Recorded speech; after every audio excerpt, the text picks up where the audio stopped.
Kementerian Keuangan Israel memperingatkan bahwa perang yang sedang berlangsung dengan Iran sangat merugikan negara itu.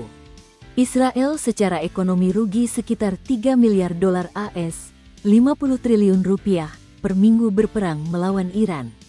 Oleh karena itu, Kementerian Keuangan Israel bersurat kepada Kepala Komando Garda Depan Mayor Jenderal Shai Klaper agar membuka kembali usaha bisnis dan tempat kerja secara bertahap. Demikian dilaporkan Times of Israel, Kamis, tanggal 5 Maret tahun 2026. Tidak ada keraguan tentang perlunya mempertahankan kebijakan pertahanan yang disesuaikan dengan situasi keamanan, tetapi pada saat yang sama, menutup perekonomian secara luas akan menimbulkan biaya ekonomi yang besar, ujar Direktur Jenderal Kementerian Keuangan Israel, Ilan Rom. Kita membutuhkan solusi yang mengatasi kebutuhan keamanan dalam negeri dan kebutuhan ekonomi. Setelah 2,5 tahun ekonomi menanggung beban ekonomi yang berat akibat meningkatnya kebutuhan keamanan dan dampak perang, kata dia.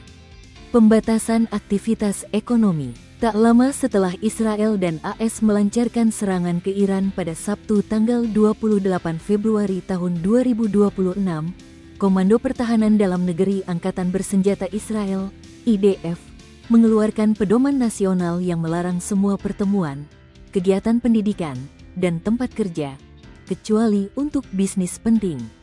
Pedoman tersebut membatasi perjalanan ke tempat kerja, mendorong bekerja dari rumah, dan menginstruksikan lembaga pendidikan untuk ditutup. Pada hari Senin, Komando Pertahanan Dalam Negeri memperpanjang pembatasan nasional hingga Sabtu malam. Rom meminta Klaper untuk mengubah pembatasan Komando Pertahanan Dalam Negeri dari hanya mengizinkan aktivitas penting menjadi mengizinkan aktivitas terbatas, yang dikenal sebagai tingkat kewaspadaan oranye, menggantikan tingkat merah saat ini.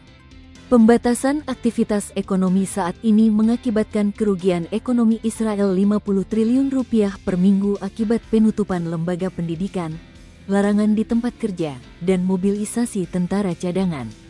Di bawah pembatasan aktivitas terbatas, peringatan tingkat oranye, kegiatan tempat kerja dan ekonomi diizinkan, dengan syarat berada di dekat ruang yang dilindungi, sementara lembaga pendidikan tetap ditutup.